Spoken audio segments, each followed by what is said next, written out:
अस्सलाम वालेकुम स्टूडेंट्स। आज हम केमिस्ट्री के टेस्ट की डिस्कशन करने जा रहे हैं। Chapter gases. फर्स्ट एमसीक्यूज था critical temperature for different gases is different and depends upon. Critical temperature जो है कौन कौन से फैक्टर पर डिपेंड करता है। बच्चे क्रिटिकल टेम्परेचर हम कहते किसे हैं? The highest temperature of a substance at which it can exist as liquid is called its critical temperature. कि हमारे पास ये किसी भी सब्सटेंस का वो हाईएस्ट प्रेशर होता है कि जिस पर वो as a liquid form exist करती है। अगर इस टेम्परेचर से हम अबव जाएंगे तो उसको हम लिक्विफाई नहीं करते, वो गैशियस फॉर्म में एग्जिस्ट करेगी। अगर हम क्रिटिकल टेम्परेचर से बिलो मूव करेंगे तो बच्चे उसको हम लिक्विफाई कर सकते हैं। अब क्रिटिकल टेम्परेचर कौन कौन से फैक्टर पर डिपेंड करता है? फर्स्ट ऑप्शन है size of molecule, intermolecular attractions, shape of molecule, all of these. तो बच्चे जो क्रिटिकल टेम्परेचर होता है, आपकी बुक की लाइन है, ये इन दोनों फैक्टर जो तीन जो फैक्टर हैं, ऑल फैक्टर, इन पर डिपेंड करता है। तो ऑप्शन कौन सा करेक्ट होगा? All of these. बच्चे जितनी इंटरमॉलिक्यूलर अट्रैक्शन जितनी स्ट्रॉन्ग होंगी तो उनका क्रिटिकल टेम्परेचर भी उतना ज़्यादा होगा, और जितना क्रिटिकल टेम्परेचर ज़्यादा होगा तो उसको लिक्विफाई करना उतना आसान होगा। The highest temperature at which a substance can exist as a liquid is called its. तो बच्चे वही डेफिनेशन इसमें क्या बोलते हैं? क्रिटिकल टेम्परेचर बोलते हैं। Very very small values for the van der Waals constant in his equation for a particular gas shows that. बच्चे वंडरवाल ने अपनी एक जो इक्वेशन दी थी, जिसे हम बोलते modified form of general gas equation बोलते हैं, जो कि रियल गैसेस के लिए यूज़ होती है, नॉन आइडल के लिए, जिसमें उसने बच्चे प्रेशर की करेक्शन की थी और साथ वॉल्यूम की करेक्शन की थी। इसकी इक्वेशन क्या थी? P + A over V² into V minus B is equal to R T. अब बच्चे इसकी जो गैस इक्वेशन है वंडरवाल की, उसमें दो कांस्टेंट हमारे पास। फर्स्ट कांस्टेंट ए है, जिसे हम बोलते हैं कोएफिशिएंट ऑफ अट्रैक्शन। जितनी फोर्स ऑफ अट्रैक्शन ज़्यादा होगी तो ए की वैल्यू उतनी ज़्यादा होगी। और साथ में बच्चे जो बी होता है, इसको हम एक्सक्लूडेड वॉल्यूम या इनकम्प्रेसिबल वॉल्यूम भी कहते हैं। अब देखें, अब हमसे पूछा गया अगर वंडरवाल कांस्टेंट की वैल्यू बहुत ज़्यादा स्मॉल हों तो वो किस चीज़ की इंडिकेट करती हैं? तो बच्चे फर्स्ट ऑप्शन क्या है? The molecule of the gas are big size, gas is sufficiently polar. बच्चे देखें ना, अगर तो वो गैस इतनी ज़्यादा पोलर होगी तो फिर उसमें तो फोर्स ऑफ अट्रैक्शन उतनी ज़्यादा होगी, और फोर्स ऑफ अट्रैक्शन मैंने कहा जितनी ज़्यादा होगी तो ए की वैल्यू उतनी ज़्यादा होगी। मीन ये तो रॉन्ग है। Less attractive forces are present among the molecule and the gases are non ideal. तो बच्चे यहाँ पर जो सूटेबल ऑप्शन है वो हमारे पास क्या आता है? Less attractive forces are present among the molecule. क्योंकि कांस्टेंट की वैल्यू जितनी स्मॉल होंगी तो उनमें फोर्स ऑफ अट्रैक्शन उतनी कम होगी, और उनकी वैल्यू जितनी ज़्यादा होंगी तो उनके मैंने फोर्स ऑफ अट्रैक्शन उतनी ज़्यादा होगी। तो यहाँ पर जो सूटेबल ऑप्शन बनेगा option C is correct. Next MCQs की बात करें, excluded volume is dash times the actual volume of the molecule. तो बच्चे जो एक्सक्लूडेड वॉल्यूम होता है वो एक्चुअल वॉल्यूम के 4 टाइम्स होता है। Option B is correct. The constant A is van der Waals equation is maximum for. आपको बच्चे बताया था कि जिस गैस के अंदर फोर्स ऑफ अट्रैक्शन जितनी स्ट्रॉन्ग होगी तो उस गैस के लिए जो वंडरवाल कांस्टेंट ए है उसकी वैल्यू क्या होगी? ज़्यादा होगी। अब हमने इन ऑप्शन में से देखना है कि जिसमें फोर्स ऑफ अट्रैक्शन सबसे ज़्यादा होगी तो उसके लिए ए की वैल्यू मैक्सिमम होगी। तो बच्चे फर्स्ट हीलियम है। अब बच्चे हीलियम पता है नॉन पोलर होती है, जिसमें जस्ट वंडरवाल फोर्सेज होती हैं। ऑक्सीजन में भी वंडरवाल फोर्सेज होंगी, हाइड्रोजन भी नॉन पोलर है, वंडरवाल फोर्सेज होंगी। लेकिन बच्चे हम अमोनिया की बात करें, NH3, तुम्हें पता है कि बच्चे ammonia shows hydrogen bonding.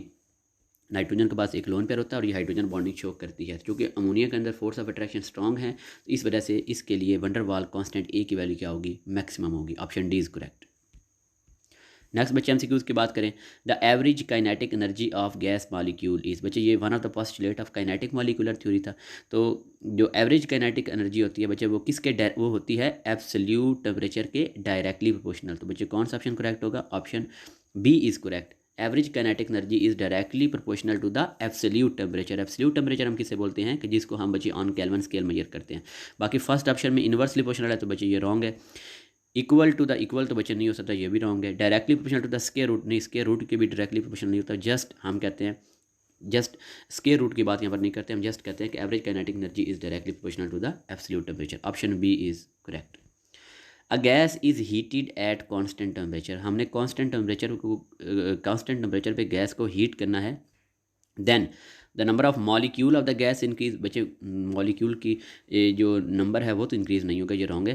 The kinetic energy of gas molecule decrease, the kinetic energy of gas molecule increase and the kinetic energy of gas molecule remain unaltered. बच्चे यहाँ पर एक बात याद रखनी है जब भी हम एब्सोल्यूट टेम्परेचर की बात करेंगे तो साथ में हम यूज़ करेंगे एवरेज काइनेटिक एनर्जी। अब अगर यहाँ पर एवरेज काइनेटिक एनर्जी की बात होती है तो चूंकि टेम्परेचर कांस्टेंट था तो एवरेज काइनेटिक एनर्जी भी कांस्टेंट होनी चाहिए, लेकिन यहाँ पर ओवरऑल काइनेटिक एनर्जी की बात करें, जब हीट करेंगे तो उसकी जो काइनेटिक एनर्जी वो क्या हो जाएगी, वो इंक्रीज़ हो जाएगी। यहाँ पर जो सूटेबल ऑप्शन है वो ऑप्शन सी इज़ करेक्ट। मैंने कहा अगर यहाँ पर होता एवरेज काइनेटिक एनर्जी की बात करते तो एवरेज काइनेटिक एनर्जी कांस्टेंट होनी थी। विच of the following has highest critical temperature. बच्चे क्रिटिकल टेम्परेचर के लिए अपने याद रखनी है, जिसकी इंटरमालिकुलर फोर्स जितनी स्ट्रांग होंगी तो उसका क्रिटिकल टेम्परेचर उतना ज़्यादा होगा और उनको लिक्विफाई करना उतना आसान होगा। जैसे वाटर के देखें तो बच्चे वाटर में स्ट्रांग हाइड्रोजन बॉन्डिंग होती है ना, क्योंकि वाटर में स्ट्रांग हाइड्रोजन बॉन्डिंग होती है तो इस वजह से वाटर का जो क्रिटिकल टेम्परेचर है वो भी बहुत ज़्यादा होता है। कितना होता है 374.44 डिग्री सेंटीग्रेड, और इतने टेम्परेचर पर उसको बच्चे हम इजीली रूम टेम्परेचर पे उसको हम लिक्विफाई कर सकते हैं। अब यहाँ पर हमने बच्चे चूज़ करना है तो यहाँ पर वही चूज़ करेंगे जिसमें इंटरमॉलिक्यूलर फोर्सेस स्ट्रांग होंगी। तो बच्चे फर्स्ट हमारे पास नाइट्रोजन है, नॉन पोलर होती है, हीलियम, ऑक्सीजन और कार्बन डाइऑक्साइड। बच्चे इन फोर में से देखें तो हमारा ऑप्शन कौन सा करेक्ट होगा, कार्बन डाइऑक्साइड। देखें कार्बन डाइऑक्साइड का जो मैस है, जो साइज़ है वो इन सब गैसेस से ज़्यादा है, और हमें पता है कि जिस गैस का साइज़ जितना ज़्यादा होता है तो उनकी पोलराइजेबिलिटी उतनी ज़्यादा होती है, और जिनकी पोलराइजेबिलिटी जितनी ज़्यादा होगी तो उनके दरमियान इंटरमॉलिक्यूलर फोर्सेज उतनी स्ट्रांग होंगी। अब चूँकि इन चारों गैसेज में से जो हमारे जो ऑप्शन गिवन है, क्योंकि इनमें से कार्बन डाइऑक्साइड के अंदर बचे जो इंटरमॉलिक्यूलर फोर्सेज वो स्ट्रांग होंगी, तो जिसकी वजह से इसका क्रिटिकल टेम्परेचर भी इनमें से सबसे ज़्यादा होगा। मीन अगर आपको इनकी nitrogen, helium, oxygen, carbon dioxide की क्रिटिकल टेम्परेचर की वैल्यूज़ अगर वो नहीं भी याद, तो हाँ आप मतलब इस मेथड से हम यहाँ पर ये बता सकते हैं कि इनमें से किसका क्रिटिकल टेम्परेचर सबसे ज़्यादा है।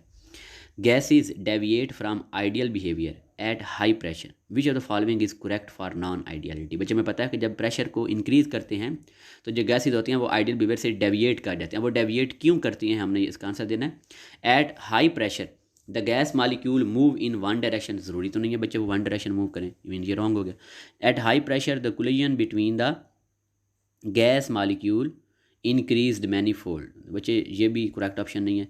At high pressure the volume of the gas become insignificant, और बच्चे लास्ट पे है at high pressure the intermolecular attractions become significant. बच्चे ये डी ऑप्शन करेक्ट होगा। देखें जब उसका प्रेशर हम हाई करते हैं तो वॉल्यूम क्या हो जाता है, डिक्रीज़। जब वॉल्यूम डिक्रीज़ होगा तो बच्चे मॉलिक्यूल्स कम क्लोज टुगेदर, जब वो एक दूसरे के नज़दीक आएंगे तो उनके दरमियान इंटरमॉलिक्यूलर फोर्सेज वो डिवेल्प हो जाएंगे। और हम कहते हैं कि जिस आइडियल गैसेज कौन से होते हैं कि जिनके अंदर नो अट्रैक्टिव फोर्सेज।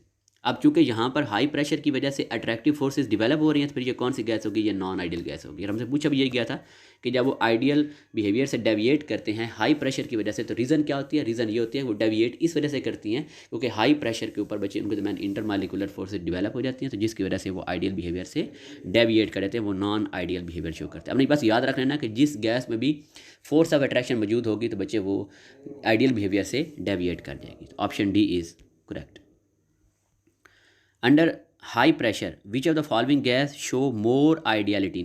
अब हमने यहाँ से बताना है कि सबसे ज़्यादा आइडियल करेक्टर किसका है। तो बच्चे देखिए जिसमें फोर्स ऑफ अट्रैक्शन जितनी वीक होगी, जितनी कम होगी, तो उसका आइडियल बिहेवियर उतना ज़्यादा होगा, और जिसमें फोर्स ऑफ अट्रैक्शन जितनी स्ट्रांग होगी तो उसका नॉन आइडियल बिहेवियर उतना ज़्यादा होगा। मीन वो आइडियल बिहेवियर से उतना ज़्यादा मोर डेविएट करेगी। अब हमसे पूछा गया कि इनमें से आइडियल बिहेवियर सबसे ज़्यादा किसका है, तो बच्चे अगेन वही कि इनमें से जिसमें फोर्स ऑफ अट्रैक्शन जिसमें जितनी वीक होगी तो उसका आइडियल बिहेवियर उतना ज़्यादा होगा। तो बच्चे sulphur dioxide, carbon dioxide, ammonia तो वैसे ही पोलर है, और नाइट्रोजन। बच्चे इनमें से देखें तो जो बच्चे नाइट्रोजन होती है N2, इसमें वीक वैंडरवाल फोर्सेस मौजूद होती हैं, जिसकी वजह से इन फोर गैसेज में से इसका आइडियल बिहेवियर सबसे ज़्यादा होता है। When 200 cubic centimeter of a gas at constant pressure is heated its volume, बच्चे हमने पढ़ा था चार्ल्स लॉ के अंदर कि जब हम बॉयल्स लॉ के अंदर हमने पढ़ा था चार्ल्स लॉ कि एट कांस्टेंट प्रेशर जब हम बच्चे किसी गैस को हीट करते हैं तो उसका जो वॉल्यूम होता है वो हमारे पास क्या हो जाता है, वो इंक्रीज़ हो जाता है। मीन जो वॉल्यूम होता है और जो हमारे पास जो टेम्परेचर होता है बच्चे, उनके अंदर कौन सा रिलेशन होता है, उनके अंदर डायरेक्ट रिलेशन होता है। तो अब चूंकि यहाँ पर बच्चे हम उसको हीट कर रहे हैं, मीन उसका टेम्परेचर क्या कर रहे हैं, इंक्रीज़ कर रहे हैं। तो बच्चे जब उसका टेम्परेचर इंक्रीज़ होगा तो उसकी वजह से उसका जो वॉल्यूम है हमारे पास वो भी क्या हो जाएगा, वो भी इंक्रीज़ होता जाएगा।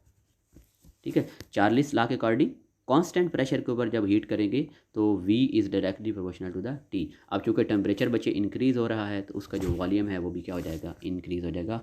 Option A is correct. Next बच्चे MCQs की बात करें। The product PV of a gas has a unit of. बच्चे देखें PV प्रेशर का अगर मैं ऐसा यूनिट हूँ तो क्या होता है, न्यूटन पर मीटर स्क्वायर। और बच्चे साथ V वॉल्यूम कैसे यूनिट क्या होता है, क्यूबिक मीटर। तो बच्चे अब आंसर हमारा क्या आ जाएगा, न्यूटन मीटर। देखें ना, ये +3 है, ये -2 है, तो न्यूटन मीटर आ जाएगा। और न्यूटन मीटर बच्चे किस बराबर होता है, जौल के। और जौल किसका यूनिट होता है बच्चे, वो वर्क का यूनिट होता है। तो option B is correct. Mean जो PV होते हैं, द प्रोडक्ट ऑफ PV, उसके जो यूनिट होंगे वो वर्क के यूनिट के इक्वल होंगे। Option B is correct. Under what condition of temperature and pressure will a real gas behave most like an ideal gas. कि रियल गैस कौन सी कंडीशन में आइडियल गैस की तरह बिहेव करेगी। तो बच्चे आइडियल गैस की तरह उस वक्त बिहेव करेगी जब उसमें फोर्स ऑफ अट्रैक्शन मिनिमम होंगी। और फोर्स ऑफ अट्रैक्शन मिनिमम कब होंगी बच्चे, जब उसे हम हाई टेम्परेचर और लो प्रेशर प्रोवाइड करेंगे। क्योंकि बच्चे हाई टेम्परेचर पर गैस का वॉल्यूम इंक्रीज़ हो जाएगा, मॉलिक्यूल एक दूसरे से दूर दूर चले जाएंगे तो फोर्स ऑफ अट्रैक्शन डिक्रीज़ हो जाएगी। इस तरह लो प्रेशर की बात करें, अगर लो प्रेशर प्रोवाइड करेंगे तो फिर भी वॉल्यूम क्या हो जाएगा, वॉल्यूम इंक्रीज़ हो जाएगा। मतलब अगर उसे हम हाई टेम्परेचर और लो प्रेशर अगर बच्चे उसे हम प्रोवाइड करते हैं तो उस केस में वो जो रियल गैस होगी वो आइडियल बिहेवियर शो करेगी। Option D is correct, high temperature and low pressure. Absolute temperature of a gas is directly proportional to the average translational kinetic energy. बच्चे हमने कहा था वैसे होती काइनेटिक एनर्जी रोटेशनल भी होती है, वाइब्रेशनल भी होती है, ट्रांसलेशन भी होती है, लेकिन हर कंडीशन में तीनों मौजूद नहीं होती। जो ट्रांसलेशन काइनेटिक एनर्जी है वो सब गैसेस के मॉलिक्यूल शो करते हैं, बाकी जो हैं वो उनकी स्ट्रक्चर पर डिपेंड करते हैं। तो यहाँ पर मेनली हमारे पास कौन सा आएगा, एवरेज काइनेटिक एनर्जी जो है वो किसके डायरेक्टली प्रोपोर्शनल है, सॉरी जो एब्सोल्यूट टेम्परेचर है वो किसके डायरेक्टली प्रोपोर्शनल है, एवरेज ट्रांसलेशनल काइनेटिक एनर्जी। और बच्चे हमने कहा भी था कि जो लिक्विड होते हैं और हमारे पास जो गैसेस होती हैं उनकी ट्रांसलेशनल काइनेटिक एनर्जी होती है। और सॉलिड की बात करें तो सॉलिड केस में बच्चे हमने बात की थी वाइब्रेशनल काइनेटिक एनर्जी की। अब चूँकि यहाँ पर बच्चे गैस की बात हो रही है, चूँकि गैस की बात हो रही है तो हम यहाँ पर किसकी बात करेंगे, ट्रांसलेशनल काइनेटिक एनर्जी की बात करेंगे कि जो एब्सोल्यूट टेम्परेचर है वो ट्रांसलेशनल काइनेटिक एनर्जी के डायरेक्टली। अगर लिक्विड की बात होती है तो लिक्विड में भी यही ऑप्शन आना था, एवरेज ट्रांसलेशनल काइनेटिक एनर्जी। आपकी बुक की लाइन है बच्चे, option C is correct. An ideal gas can not be liquified. Ideal gas को बच्चे हम लिक्विफाई क्यों नहीं कर सकते, its critical temperature is always above 0 degree, नहीं। It solidifies before becoming a liquid, ये भी बात गलत है। Its molecules are smaller in size, बिल्कुल नहीं। Forces become its molecule are negligible. हाँ जी बच्चे देखें, गैस लिक्विफाई उस वक्त होगी जब उनके दरमियान फोर्स ऑफ अट्रैक्शन डिवेल्प होंगी। अब आइडियल गैस को हम लिक्विफाई क्यों नहीं कर सकते, क्योंकि आइडियल गैस जो होते हैं उनके मॉलिक्यूल के दरमियान फोर्स ऑफ अट्रैक्शन बिल्कुल ना होने के बराबर होती है, बिल्कुल निगलिजिबल होती हैं। तो इस वजह से हम उन्हें लिक्विफाई नहीं कर सकते। Option D is correct. The compressibility factor for an ideal gas, बच्चे हमें पता है कि जो आइडियल गैसेज होती हैं उनके लिए जो कंप्रेसिबिलिटी फैक्टर की जो वैल्यू होती है वो यूनिटी की इक्वल होती है। इट इज़, यहाँ पर पहले ऑप्शन बच्चे 0 लिखा हुआ है, ग्रेटर देन 0, लेस देन 1, 0 या इक्वल टू 1। तुम्हारा ऑप्शन क्या होगा, option D is correct, equal to 1, जिसे हम यूनिटी भी बोलते हैं। नेक्स्ट बच्चे MCQs की बात करें। A pressure of a gas is due to the, gas का प्रेशर किस वजह से होता है, rapid intermolecular collisions, molecular impacts against the wall of the vessel. बच्चे यही करेक्ट ऑप्शन होगा कि जब वो मॉलिक्यूल्स होते हैं जब वो वॉल के साथ, वेसल की वॉल साथ बच्चे टकराते हैं, वहाँ पे अपना इम्पैक्ट शो करते हैं, तो उसकी वजह से क्या जनरेट होता है, प्रेशर। जब उस फोर्स को, जिस फोर्स से वो कोलाइड करता है उसको एरिया से डिवाइड करते हैं, हमारे पास क्या आ जाता है, प्रेशर। ऑप्शन सी क्या था, voids between the gas molecule and ideal behaviour of the gases. तो यहाँ पे बच्चे सुइटेबल ऑप्शन कौन सा होगा, option B is correct. At constant temperature, when pressure of a gas is increased 3 times, then its volume become। बच्चे boils law की बात हो रही है।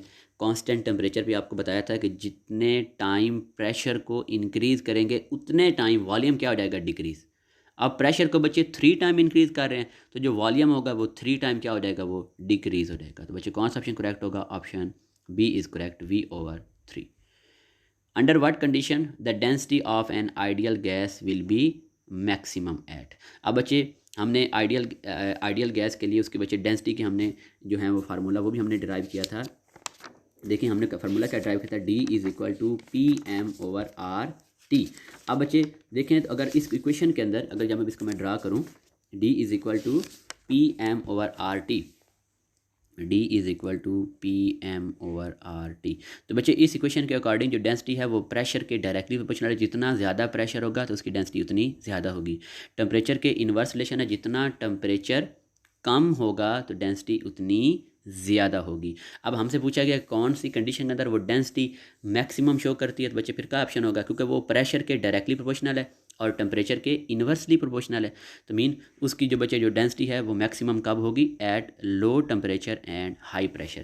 क्योंकि बच्चे डेंसिटी प्रेशर के डायरेक्टली, जितना प्रेशर ज़्यादा होगा डेंसिटी उतनी ज़्यादा होगी, और टेम्परेचर के वो इन्वर्सली प्रोपोर्शनल, टेम्परेचर जितना कम होगा तो डेंसिटी उतनी ज़्यादा होगी। Option B is correct. Next बच्चे MCQs की बात करें। If 1/V is plotted on x axis and pressure on the y axis at constant temperature, what should appear. बच्चे अगेन बॉयल्स लॉ की बात हो रही है, आपको ये ग्राफ बताया भी गया था। x एक्सिस पे हमने लेना है 1/V और y एक्सिस पे लेना है हमने प्रेशर। आपको बताया था कि जो प्रेशर होता है वो इन्वर्स ऑफ वॉल्यूम के डायरेक्टली प्रोपोर्शनल होता है। ये पूरा इन्वर्स ऑफ वॉल्यूम इसको पढ़ेंगे। Pressure is directly proportional to the inverse of volume. जब दो चीज़ों के दरमियान डायरेक्ट रिलेशन होता है तो हमारे पास एक स्ट्रेट लाइन ऑब्टेन होती है। तो कौन सा बच्चे करेक्ट ऑप्शन होगा, option B is correct, straight line. Absolute zero is, बच्चे जो एब्सोल्यूट हमारे पास जो ज़ीरो होता है वो ज़ीरो केल्विन के बराबर होता है, या हमारे पास -549.67 डिग्री फ़ारेनहाइट की होता है। तो पहले ऑप्शन में बच्चे -273 केल्विन लिखा हुआ, ये गलत है। सेकंड ऑप्शन में -459.67 फ़ारेनहाइट, बच्चे ये हमारा करेक्ट ऑप्शन है। 0 डिग्री ये भी रॉन्ग है, और -546 केल्विन ये भी रॉन्ग। अगर 0 केल्विन हो वो भी ठीक है, या हमारे पास फ़ारेनहाइट में वो कितना बनता है, -459.67 डिग्री फ़ारेनहाइट। और सेल्सियस में बात करें तो -273.16। ये अपने तीनों वैल्यू याद रखनी है। एब्सोल्यूट ज़ीरो की केल्विन स्केल में भी याद रखनी है, फ़ारेनहाइट में भी याद रखनी है, और सेल्सियस स्केल में भी याद रखनी है। Gas is enclosed in a container of 20 cubic centimeter with moving piston. According to the kinetic theory of gases, what will be the effect on freely moving molecule if the temperature of the gas is increased from 20 to 100 degree. बच्चे देखें, अब हमारे पास temperature क्या कर रहे हैं बच्चे, वो इंक्रीज़ कर रहे हैं, और हमें पता है बच्चे कि जो टेम्परेचर होता है उसका वॉल्यूम के साथ कौन सा रिलेशन होता है, डायरेक्ट रिलेशन होता है।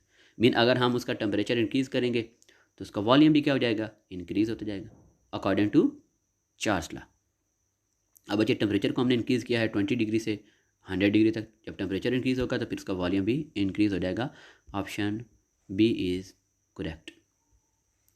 The deviation of a gas from ideal behaviour is maximum at. बच्चे देखें, मैं आपको बार बार बता रहा था, गैसेस डेविएट उस वक्त करेंगी जब उनके दरमियान फोर्स ऑफ अट्रैक्शन डिवेल्प होंगी। मीन जिनके दरमियान फोर्स ऑफ अट्रैक्शन जितनी स्ट्रॉन्ग होंगी तो वो आइडियल बिहेवियर से उतना ज़्यादा डेविएट करेंगी। मीन उनका नॉन आइडियल बिहेवियर उतना ज़्यादा होगा।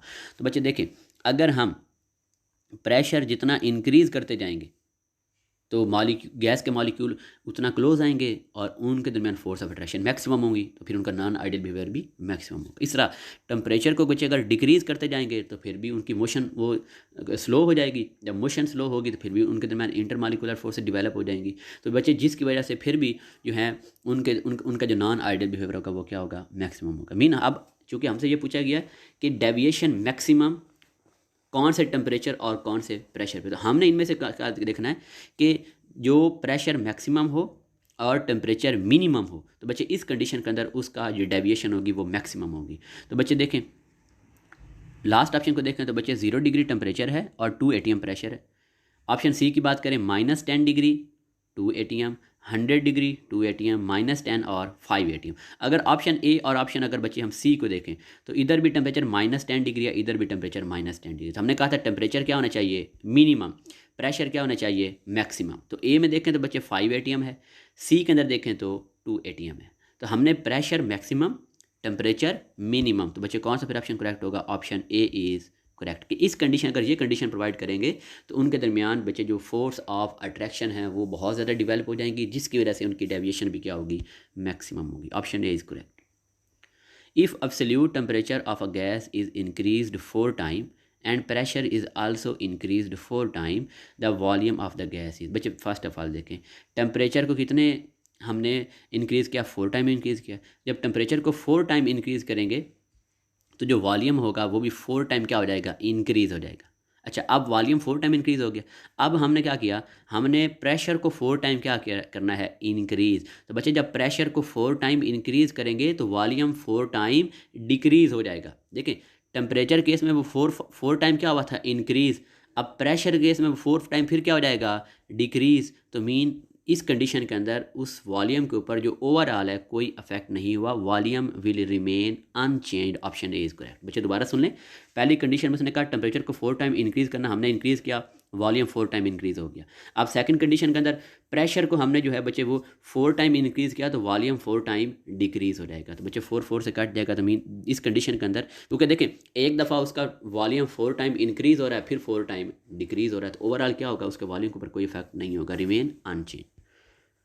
विच of the following is the main cause of deviation of the real gases from the ideal behaviour. तो बच्चे हम कहते जो हैं कि जो काइनेटिक मॉलिकुलर थ्योरी के जो दो पोस्टुलेट फॉल्टी हैं वही उसकी मेन रीज़न है जिसकी वजह से गैसेज जो होती हैं, रियल गैसेज जो होती हैं, वो आइडियल बिहेवियर से डेविएट कर जाती है। बच्चे first, no force of attraction, हालांकि उनमें फोर्स ऑफ अट्रैक्शन होती है। The actual volume of the gas is negligible, हालांकि जब वो हाईली कंप्रेस स्टेट में होते हैं तो उनका वॉल्यूम निग्लिजिबल नहीं होता। और इन दो पॉइंट की वजह से जो रियल गैसेज होती हैं वो आइडियल बिहेवियर से डेविएट कर जाती हैं। तो option D is correct, both A and B. measured value of volume, pressure and temperature of a known mass of a gaseous compound are to be substituted into the equation PV is equal to nRT. In order to calculate the relative molecular mass of a compound, what condition of pressure and temperature would give the most accurate value of the molecular mass? बच्चे देखें, PV is equal to nRT, इसमें हमने value put करनी है।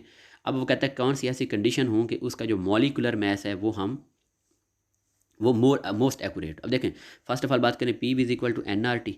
बच्चे N क्या होता है, number of mole mass over molar mass. तो P V is equal to mass over molar mass R T. अब इस मोलर मैस को हम एक साइड पर कर लेंगे, हम यहाँ से कैलकुलेट कर सकते हैं। अब हमने ये पूछा कि कंडीशन क्या रखेंगे। देखें, सब्सटेंस बच्चे किस में है, गैशियस सब्सटेंस, गैशियस फेज के अंदर है।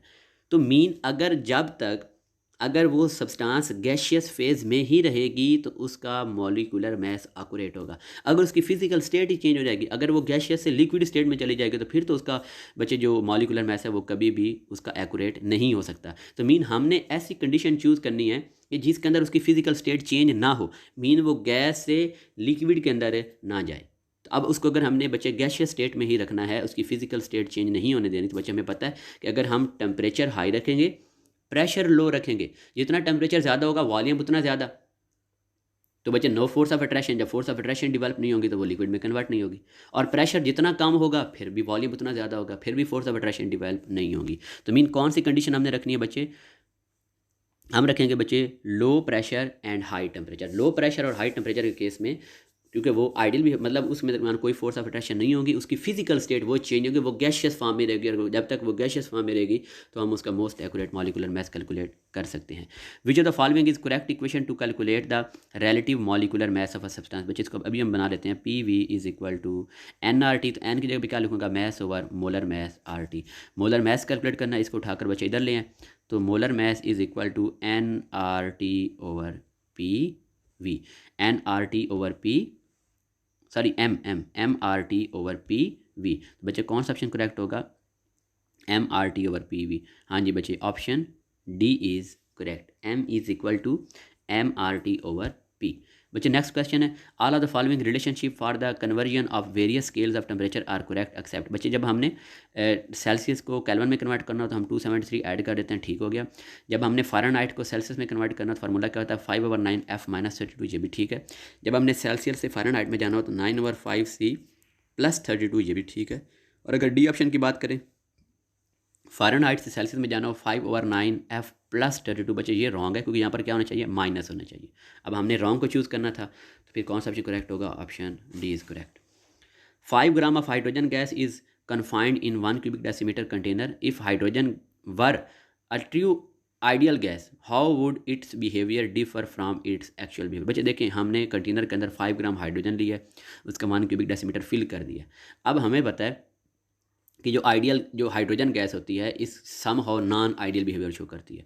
अब क्वेश्चन हमारा ये है कि हम कौन सी कंडीशन यहाँ पर हमने बतानी है कि वो बिहेव करे एज एन आइडियल बिहेवियर। हम सपोज कर लेते हैं कि जो अब हाइड्रोजन है ना वो आइडियल गैस के तौर पर बिहेव कर रही है, तो जब वो आइडियल गैस के तौर पर बिहेव करेगी तो फिर एक्चुअल बिहेवियर से उसका कौन सा बिहेवियर डिफरेंट हो जाएगा। तो बच्चे first, it would attract each other. देखें हम ये कह रहे हैं कि अब इस कंडीशन के अंदर हाइड्रोजन को हमने किस में लेकर आना है, हमने ये सपोज करना है कि वो आइडियल बिहेवियर शो कर रही है। तो बच्चे में पता है कि जब कोई गैस आइडियल बिहेवियर शो करती है तो उसमें ना कोई फोर्स ऑफ अट्रैक्शन होती है ना कोई फोर्स ऑफ रिपल्शन होती है। तो पहला ऑप्शन क्या है, it's molecule would attract each other, बच्चे रॉन्ग हो गया।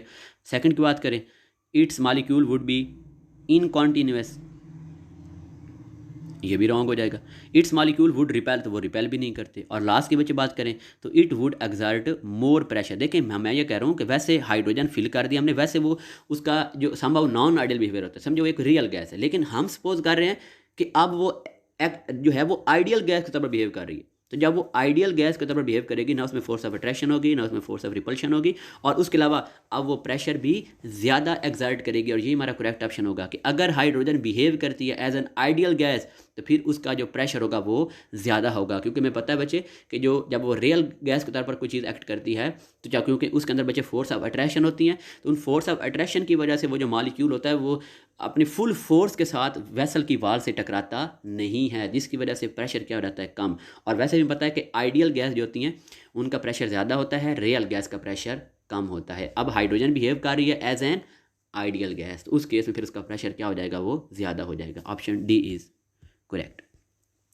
विच of the following gas show more deviation from the, बच्चे डेविएशन वो ज़्यादा शो करेगी जिनमें फोर्स ऑफ अट्रैक्शन जितनी स्ट्रॉन्ग होगी। फोर्स ऑफ अट्रैक्शन अब बात कर लेते हैं बच्चे, नाइट्रोजन है, आर्गॉन है, ऑक्सीजन है, अमोनिया। बच्चे अमोनिया में स्ट्रॉन्ग हाइड्रोजन बॉन्डिंग होती है, तो हाइड्रोजन बॉन्डिंग होने की वजह से इसकी वजह जो होंगे इंटरमालिकुलर फोर्सेस स्ट्रॉन्ग होगी, जिसमें जितनी ज़्यादा इंटरमालिकुलर फोर्स होगी तो उसका डेविएशन उतना ज़्यादा होगा, उसका नॉन आइडियल बिहेवियर उतना ज़्यादा होगा। Option D is correct.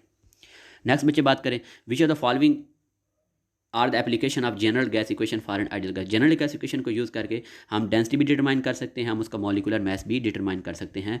Both of these, option C is correct. Which of the following gas laws can only be explain on the basis of absolute all Kelvin scale. बच्चों में पता है कि Charles law सिर्फ उस वक्त बे होता है जब टेम्परेचर को हम केल्विन स्केल पर लेते हैं, एब्सोल्यूट टेम्परेचर लेते हैं। Option B is correct.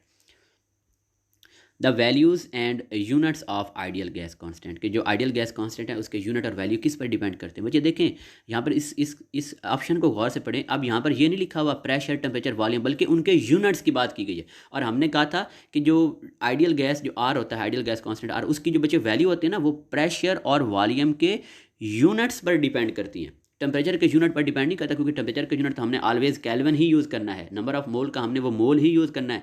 अब वो डिपेंड करता है कि प्रेशर का कौन सा यूनिट ले रहे हैं, एसआई ले रहे हैं या कौन सा ले रहे हैं, वॉल्यूम का हम एस क्यूबिक डेसीमीटर ले रहे हैं, क्यूबिक मीटर ले रहे हैं, कौन सा ले रहे हैं। तो आर की वैल्यू जो है वो इनके यूनिट्स पर डिपेंड करती है। तो option A is correct, depends on the unit of pressure and volume only. According to the Boyle's law proportionality constant doesn't depend upon, तो बच्चे जो प्रोपोर्शनैलिटी कांस्टेंट होता है वो मास ऑफ द गैस पे भी डिपेंड करता है, टेम्परेचर पे भी डिपेंड करता है, नेचर ऑफ गैस पे भी डिपेंड करता है, लेकिन डेंसिटी ऑफ द गैस पे डिपेंड नहीं करता। तो फिर option D is correct. Which is the following postulate of kinetic theory for an ideal gas explain the Charles law. बच्चे चार्ल्स लॉ क्या था कि at constant pressure temperature is volume of the given mass of a gas is directly proportional to the temperature. जितना temperature increase करते जाएंगे तो उसका volume भी इंक्रीज होता जाएगा। तो अब काइनेटिक मॉलिकुलर थ्योरी ऑफ जो गैसेज हैं उनका कौन सा पोस्टुलेट है वो चार्ल्स लॉ को एक्सप्लेन करता है। तो बच्चे इसका जो थर्ड ऑप्शन वो करेक्ट होगा। The average kinetic energy of a gas molecule varies directly as the absolute temperature of the gas. ये जो इसका पोस्टुलेट है ये बच्चे चार्ल्स लॉ को एक्सप्लेन करता है। Option C is correct. Next बच्चे एमसीक्यूज की बात करें, when the sample of a gas is compressed at constant temperature from 15 atm to 60 atm, its volume changes from 76 cubic centimeter to the 20.5 cubic centimeter। अब बच्चे देखें, अब उसका जो प्रेशर है वो इनिशियल प्रेशर कितना था 15, इंक्रीज करके हम कहाँ पे लेके हैं 60 पर लेकर हैं। तो मीन प्रेशर कितने टाइम में इंक्रीज़ हुआ है, 4 टाइम इंक्रीज़ हुआ। अब अगर प्रेशर 4 टाइम इंक्रीज़ हुआ है तो जो वॉल्यूम है उसे 4 टाइम डिक्रीज़ होना चाहिए। अब यहाँ पर हमें जो गिवन है वो ये है कि वो 76 से कहाँ पे आ रहा है 20.5। हालांकि अगर वो 4 टाइम डिक्रीज हो तो हमारा तो आंसर 24 आना चाहिए था। देखे ना, प्रेशर 4 टाइम इंक्रीज हुआ तो वॉल्यूम को 4 टाइम डिक्रीज़ होना चाहिए था। अगर वो 4 टाइम डिक्रीज़ होता तो हमारा आंसर आता है 76 से फिर डिक्रीज़ होकर आता है 24, लेकिन हमें कितना आंसर दिया गया 20.5। तो बच्चे ये किस चीज़ की इंडिकेशन है? ये इस चीज़ की इंडिकेशन है कि वो जो गैस है वो नॉन आइडियली बिहेव कर रही है, क्योंकि नॉन आइडियल केस में क्या होता है कि वॉल्यूम डिक्रीज़ तो होता है, लेकिन जितना डिक्रीज़ होना चाहिए उससे भी ज़्यादा क्या हो जाता है, वो डिक्रीज़ हो जाता है। तो ये क्यों ऐसा होता है बच्चे? Due to non ideal behaviour. अगर यहाँ पर 76 से 24 में जाते तो फिर बात ठीक थी, लेकिन अब चूँकि वो 76 से 20.5 में जा रही है, तो बच्चे ये किस चीज़ को इंडिकेट कर रही है कि the gas behaves non ideally. Option B is correct. Next बच्चे एमसीक्यूज के बाद अब आपने कुछ बच्चों ने इसका ऑप्शन ये लगा दिया होगा volume of the gas decrease, कि जब प्रेशर को इंक्रीज करते हैं तो वॉल्यूम डिक्रीज हो जाता है। तो बच्चे यहाँ पर जो सूटेबल ऑप्शन बनेगा वो ऑप्शन बी बनेगा। Option B is correct. Next MCQs की बात करें, which gas is likely to deviate most from the ideal gas. बच्चे वही कि जिसमें इंटरमालिकुलर फोर्स जितनी स्ट्रांग होगी उसकी डेविएशन भी उतनी ज़्यादा होगी। अब HBr है, आर्गॉन है, CH4 है, नाइट्रो, बच्चे इनमें से देखें तो HBr पोलर होता है, तो इसमें फोर्स ऑफ अट्रैक्शन जो होगी वो स्ट्रांग होगी, तो इसकी डेविएशन भी सबसे ज़्यादा होगी। Option A is correct. Next बात करें, द गैस लाज can be summarized in the ideal gas equation PV is equal to nRT। 0.96 gram of oxygen gas, यहाँ पर बच्चे ऑक्सीजन आना था, O2 gas, is contained in a glass vessel of volume 500 cubic centimeter at a temperature 27 degree। What is the pressure of the value? Suppose the value of R is 8 joule per mole per Kelvin। जब लगा लें equation PV is equal to nRT, हमने value किसी calculate बच्चे करनी है pressure की, तो pressure is equal to nRT over V। बच्चे first of all number of mole calculate कर लेते हैं। मैस इन ग्राम और molar mass, mass in gram कितना 0.96, मोलर मैस ऑक्सीजन कितना होता है 32। तो बच्चे हमारे पास आंसर कितना आ जाएगा 0.03। तो 0.03 क्या आ गया हमारे पास, नंबर ऑफ मोल आ गए। टेम्परेचर बच्चे 27 है, केल्विन में कन्वर्ट करें, 27 के अंदर 273 ऐड करेंगे तो आंसर क्या आ जाएगा 300। तो 300 केल्विन हमारा टेम्परेचर आ गया। बच्चे वॉल्यूम पे आ जाए, वॉल्यूम कितना 500 क्यूबिक सेंटीमीटर। अभी इसको हमने कन्वर्ट करना है क्यूबिक मीटर के अंदर। अब हमें ऐसे इनके ऐसा यूनिट क्यों ले रहा हूँ, क्योंकि देखें जो आर की जो वैल्यू यूज़ हो रही है वो ऐसा यूनिट वाली यूज़ हो रही है। तो बच्चे पहले वॉल्यूम को हम कन्वर्ट कर लेते हैं। देखें वॉल्यूम बच्चे है 500 क्यूबिक सेंटीमीटर, पहले इसको क्यूबिक डेसीमीटर में कन्वर्ट करेंगे, 1000 से डिवाइड कर देंगे तो आंसर क्या आ जाएगा 5 क्यूबिक डेसीमीटर। अब इसको क्यूबिक मीटर में कन्वर्ट करना है, इसको फिर 1000 से क्या कर देंगे, डिवाइड कर देंगे। तो बच्चे आंसर हमारे पास क्या आ जाएगा 0.005 क्यूबिक मीटर। अब सबकी वैल्यूज़ बच्चे पुट कर दें। P is equal to N की वैल्यू कितनी थी 0.03, R की वैल्यू कितनी बच्चे 8, T की वैल्यू कितनी है 300 डिवाइडेड बाय बच्चे उसका वॉल्यूम कितना 0.005। तो बच्चे अब देखें इसको इशारे ख़त्म करेंगे तो हम क्या लगा देंगे 100, तो 0 से क्या हो जाएगा बच्चे वो कट जाएगा। इस तरह बच्चे इसके इशारे करेंगे तो ऊपर क्या लगा देंगे, ऊपर हम लगा देंगे मल्टीप्लाई बाय 1000। अब इनको मल्टीप्लाई बच्चे कर लें, 8 3 बार 24, 24 3 बार 72, तो 72/5 मल्टीप्लाई बाई 1000। अब बच्चे चूंकि हमने केल्विन के अंदर लेके आना तो इस 1000 को हम क्या लिख देते हैं के लिख देते हैं। जब 72 को 5 पे डिवाइड करेंगे तो आंसर आएगा 14.5। तो हमारा आंसर क्या आ जाएगा 14.5 kilo pascal. Option B is correct. By Charles law there will be a change in the volume of a given mass of a gas by 1/273 of its original volume at 0 degree if the temperature of the gas is changed by 1 degree। बच्चे ये quantitative definition of जब absolute zero है कि जब भी किसी gas का temperature हम 1 डिग्री इंक्रीज़ करेंगे या डिक्रीज़ करेंगे तो उसका जो वॉल्यूम होगा वो ओरिजिनल वॉल्यूम के 1/273 इंक्रीज़ या डिक्रीज़ हो जाएगा। 16 gram of each CH4 and helium are in container at 50 degree the ratio of kinetic energy. बच्चे देखें जो उनके नंबर ऑफ मोल की रेशियो होगी वही उनके काइनेटिक एनर्जी की रेशियो होगी। Number of mole methane calculate करते हैं तो 16 ग्राम गिवन मैस है, उसका मोलर मैस भी कितना होता है 16, तो मीथेन के बच्चे नंबर ऑफ मोल कितने हैं 1। हीलियम पे आ जाए बच्चे मैस इन ग्राम कितना है 16, हीलियम का मोलर मैस कितना होता है 4, तो उसके नंबर ऑफ मोल कितने आ गए 4। मैंने कहा जो नंबर ऑफ मोल में रेशियो होगी वही उसकी काइनेटिक एनर्जी की रेशियो होगी, तो रेशियो फिर क्या आ जाएगी 1/4। Option A is correct. Next बच्चे बात करें, ideal gas have all of the following characteristic. Options of intermolecular force बिल्कुल बात ठीक है। Collision among the gas molecule are perfectly elastic के बिफोर और आफ्टर कुलियन उनका मोमेंटम जो है बच्चे वो कंजर्व रहता है, ठीक है बात। The molecules occupy no space, बच्चे ये रॉन्ग स्टेटमेंट है। And they obey general gas equation, ये भी उनकी प्रॉपर्टीज। यहाँ पर कौन सा ऑप्शन करेक्ट होगा, option C is correct. The polarizability of noble gas, बच्चे नोबल गैस की बात करें जब डाउन द ग्रुप मूव करते हैं तो उनका साइज़ क्या होता है, इनकी जो साइज़ जो होता है बच्चे वो पोलराइजेबिलिटी के डायरेक्टली पोजिशन होता है। तो बच्चे जिनका साइज़ जितना ज़्यादा होगा तो उनकी पोलराइजेबिलिटी भी उतनी ज़्यादा होगी, और जिनकी पोलराइजेबिलिटी जितनी ज़्यादा होगी तो उनके दरमियान बच्चे इंटरमालिकुलर फोर्स भी उतनी स्ट्रांग होगी, और जितनी इंटरमालिकुलर फोर्स स्ट्रांग होगी तो उनका बॉइलिंग पॉइंट भी उतने ज़्यादा होंगे। मीन नोबल गैसेज के अंदर जब डाउन द ग्रुप मूव करेंगे तो बच्चे उनकी जो पोलराइजेबिलिटी है वो भी डाउन द ग्रुप इंक्रीज़ होगी। पोलराइजेबिलिटी इंक्रीज़ होने की वजह से फोर्स ऑफ अट्रैक्शन भी इंक्रीज़ होंगी, और फोर्स ऑफ अट्रैक्शन के इंक्रीज़ होने की वजह से उनके बॉइलिंग पॉइंट भी इंक्रीज़ हो जाएंगे। Option A is correct. Molar volume of the carbon dioxide is maximum at. अब बच्चे हमें पता है कि जो वॉल्यूम होता है वो टेम्परेचर के डायरेक्टली प्रोपोर्शनल होता है और प्रेशर के इनवर्सली। हमने वो कंडीशन चूज़ करनी जिसमें टेम्परेचर हमारा मैक्सिमम हो और प्रेशर हमारा मिनिमम हो। अब बच्चे इसमें से अगर देखें, अच्छा अब इधर 127 और 1 ATM है, 227 और 2 ATM है। तो बच्चे देखें ना, अगर प्रेशर वॉल्यूम का प्रेशर से इन्वर्स रिलेशन है, तो अगर प्रेशर डबल करेंगे तो वॉल्यूम हाफ हो जाएगा। तो मीन यहाँ पर जो हमारा जो बेस्ट ऑप्शन जो बचे कंडीशन होंगी वो होंगी 127 डिग्री एंड 1 ATM। इस कंडीशन के अंदर कार्बन डाइऑक्साइड का मोलर वॉल्यूम मैक्सिमम होगा। Option B is correct. Which of the following gas shows minimum deviation. अब बच्चे मिनिमम डेविएशन वही शो करेगी कि जिनके दरमियान फोर्स ऑफ अट्रैक्शन जितनी कम होंगी। अब बच्चे हम बात करते हैं, नाइट्रोजन है, हाइड्रोजन, क्लोरीन और ऑक्सीजन, तीनों बच्चे चारों नॉन पोलर गैसेज हैं। तो फिर हम बात करेंगे इनके साइज़ की।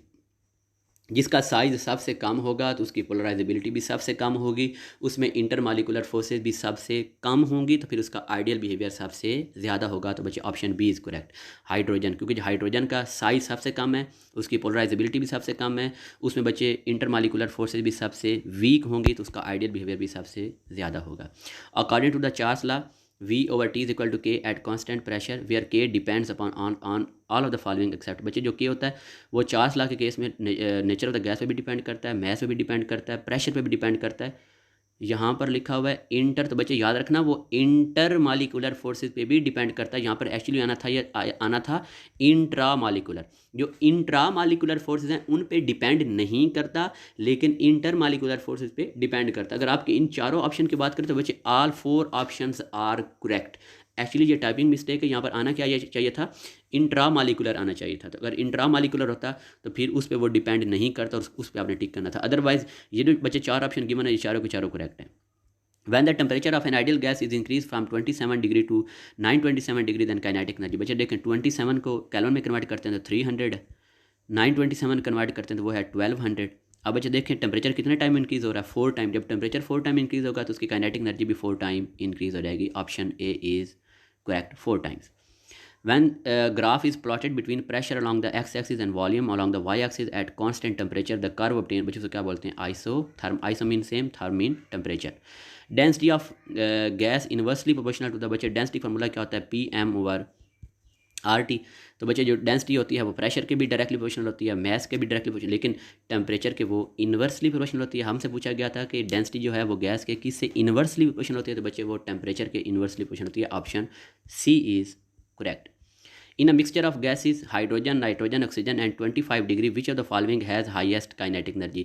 बच्चे देखिए काइनेटिक एनर्जी किस पर डिपेंड करती है, टेम्परेचर पे। अब चूंकि तीनों गैसेस का टेम्परेचर क्या है, सेम। जब तीनों का टेम्परेचर सेम होगा तो तीनों की काइनेटिक एनर्जी भी क्या होगी, same. All have same kinetic energy. Option D is correct. For 10 cubic decimeter of a gas at standard temperature pressure, which of the following condition applies to keep the volume constant। बच्चे volume को ना हमने constant रखना है, तो volume देखिए बच्चे कैसे कांस्टेंट होगा। अब अगर हम बच्चे देखें प्रेशर को कितने टाइम इंक्रीज़ कर रहे हैं, 2 टाइम। मीन जब प्रेशर को 2 टाइम इंक्रीज़ करेंगे तो उसका वॉल्यूम जो है वो हाफ हुआ पड़ा है। अब हमने उसको कांस्टेंट रखना है, तो अब मतलब हमने वो टेम्परेचर प्रोवाइड करना है कि जिससे वॉल्यूम क्या हो जाए, डबल हो जाए। बच्चे दोबारा सुन लें, अगर क्योंकि हमें पता है ना बच्चे जो हमारी जो पहली होंगी ना स्टैंडर्ड टेम्परेचर प्रेशर, उस पे तो STP पे उस पे तो प्रेशर कितना होता है, वो तो 1 ATM होता है। अब चूंकि यहाँ पर 2 ATM है तो मीन अब वॉल्यूम हाफ हो चुका है, हमने वॉल्यूम को डबल करना है। और STP पे टेम्परेचर कितना होता है, 0 डिग्री, या उसको हम बोलते हैं 273 केल्विन। तो अब 273 केल्विन का डबल कितना होता है, 546 केल्विन। तो बच्चे ये हमारा राइट ऑप्शन होगा, क्योंकि 546 केल्विन वो डबल टेम्परेचर है और 2 ATM वो डबल प्रेशर है। जब प्रेशर को डबल करेंगे वॉल्यूम हाफ होगा, लेकिन जब टेम्परेचर को डबल कर देंगे तो वॉल्यूम अगेन क्या हो जाएगा, 2 टाइम इंक्रीज, मतलब वो क्या रहेगा, वो कांस्टेंट रहेगा। Option B is correct. Okay students, अल्लाह हाफिज़।